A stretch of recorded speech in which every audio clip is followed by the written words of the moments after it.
আমাদের প্রতিপক্ষ রাজনৈতিক দল তাদের বাংলাদেশ নিয়ে কোনো পরিকল্পনা আমরা জানি না। তারা কি করবে, রাষ্ট্র পরিচালনার দায়িত্ব পেলে শিক্ষা ব্যবস্থা নিয়ে তাদের পরিকল্পনা কি, স্বাস্থ্য ব্যবস্থা নিয়ে তাদের পরিকল্পনা কি, এই নগরী যে অবস্থা এখন, রাস্তাঘাট ভাঙাচোরা, চারিদিকে নোংরা ময়লা আবর্জনা ছড়িয়ে ছিটিয়ে রয়েছে, জলাশয়গুলো দখল হয়ে গিয়েছে, আমাদের রাস্তা এবং ফুটপাত এগুলো দখল হয়ে গিয়েছে, গাড়ি ঘোড়া চলাচল করতে পারে না, মানুষজন হাঁটাচলা করতে পারে না। কিছুদিন পরে আমরা বর্ষার মৌসুমে পৌঁছাবো, তার আগে আমাদের যে পরিমাণই ড্রেনেজ ব্যবস্থা রয়েছে সেটা পর্যাপ্ত নয়, কিন্তু যতটুকুই রয়েছে সেগুলাকে সচল করার জন্যে কোনো উদ্যোগ আমরা আমাদের প্রতিপক্ষ রাজনৈতিক দল যারা রাষ্ট্র পরিচালনা আসতে চায় তারা এই ধরনের কোনো পরিকল্পনার কথা নগরবাসীকে জানাচ্ছে না। বাছাইকৃত লাল সরিষার দানা থেকে অত্যাধুনিক কোল্ড প্রেস মেশিনে তৈরি হয় প্রাণ সরিষার তেল, আসল ঝাঁঝে আসল স্বাদে।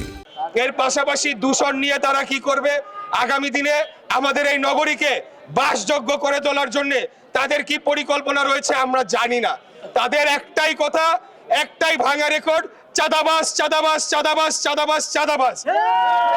আমার কথা হচ্ছে, চাঁদাবাজি যদি হয়ে থাকে সেটা নিয়ন্ত্রণ করা, সেটা রোধ করা একটা সরকারের দায়িত্ব। বাংলাদেশ জাতীয়তাবাদী দল আমরা রাষ্ট্র পরিচালনার দায়িত্বে নাই, বরঞ্চ আমাদের প্রতিপক্ষ রাজনৈতিক দলগুলা তাদেরকেই সরকারি দল হিসেবে বিবেচনা করতে হবে। অতএব যদি কোনো ধরনের অপরাধমূলক কর্মকাণ্ড হয়ে থাকে, চাঁদাবাজি হয়ে থাকে, তাহলে তাদের সংশ্লিষ্টতা থাকার সম্ভাবনাই সবচাইতে বেশি। আমি খালি আপনাদের উদ্দেশ্যে বলবো যে আমরা দেশ ও জাতির কল্যাণে এবং আমাদের এই নগরীর উন্নয়নে আমরা কাজ করার জন্য এই রাজনীতিতে আগামী 12ই ফেব্রুয়ারি জাতীয় নির্বাচনে আমি অংশগ্রহণ করেছি।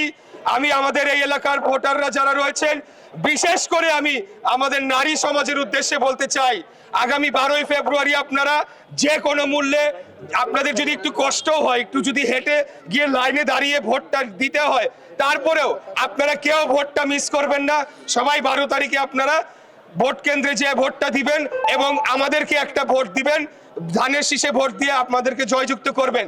কারণ যদি কোনো কারণে আমাদের প্রতিপক্ষ রাজনৈতিক দল ভুলেও রাষ্ট্র পরিচালনার দায়িত্বে যায়, নারীদেরকে তারা গৃহবন্দী করে ফেলবে, তাদেরকে ঘরের ভিতরে আটকিয়ে ফেলবে, তাদের কোনো কর্মসংস্থান হবে না, তারা নির্বিঘ্নে চলাফেরা করতে পারবে না, তাদের ব্যক্তি স্বাধীনতা হরণ করা হবে। তারা তো আমাদের সবারই স্বাধীনতা হরণ করে ফেলবে, নারীদের তো আরো বেশি করে করবে। বাংলাদেশ কি জাতীয়তাবাদ হচ্ছে, সকল শ্রেণী পেশার মানুষ, সকল ধর্মের মানুষ, সকল পাহাড়ি সমতল নির্বিশেষে সকলের সমান মর্যাদা নিয়ে এই বাংলাদেশে বসবাস করবে, সকলের সমান নাগরিক মৌলিক অধিকার থাকবে, কেউ কারো ব্যক্তি স্বাধীনতায় হস্তক্ষেপ করবে না এবং প্রত্যেক 5 বছর পর পর সরাসরি ভোটের মাধ্যমে বাংলাদেশের জনগণ তাদের নির্বাচিত জনপ্রতিনিধির কাছে রাষ্ট্র পরিচালনার দায়িত্ব হস্তান্তর করবে। আমরা মনে করছি আমাদের প্রতিপক্ষ রাজনৈতিক দল বা আমার প্রতিদ্বন্দ্বী রাজনৈতিক দল যদি আমি বলি, তাহলে তাদের এই বিষয়ে সুস্পষ্ট কোনো নীতিমালা, ভিশন, দিক নির্দেশনা কিছুই নাই। একটা কথা বলি যে যার বক্তব্য দুর্বল হয় তাদের বক্তব্য অশালীন হয়, সেটার আপনারা একটা উদাহরণ গত পরশুদিন দেখতে পারবেন।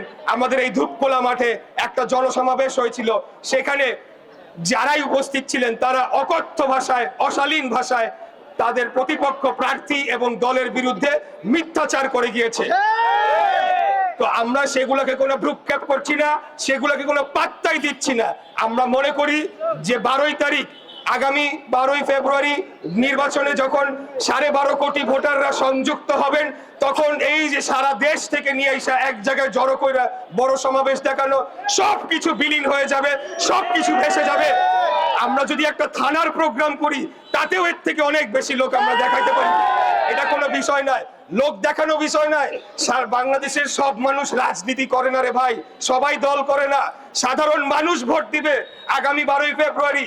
সাধারণ মানুষের জন্য আমাদের প্রতিদ্বন্দ্বী দলের কি পরিকল্পনা রয়েছে সেটা আমরা জানতে চাই। তাদের কোনো পরিকল্পনা নাই, তাদের কোনো ভিশন নাই, কোনো মিশন নাই।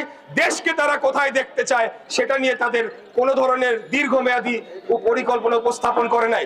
আমরা সুস্পষ্টভাবে বলেছি, আগামী দিনে এই বাংলাদেশকে একটা বাসযোগ্য নগরী হিসেবে গড়ে তুলতে চাই, সকল মৌলিক অধিকার জনগণের নিশ্চিত করতে চাই, আমাদের নগরীর যে বহুমুখী সমস্যা হয়েছে সেগুলোকে নিরসন করতে চাই, দূষণ মুক্ত একটি আগামী দিনে বাসযোগ্য নগরী যেখানে আমাদের পরবর্তী প্রজন্মরা সুস্বাস্থ্যকর একটা পরিবেশে বেড়ে উঠবে, সেরকম একটা নগরী আমরা গড়ে তুলতে চাই।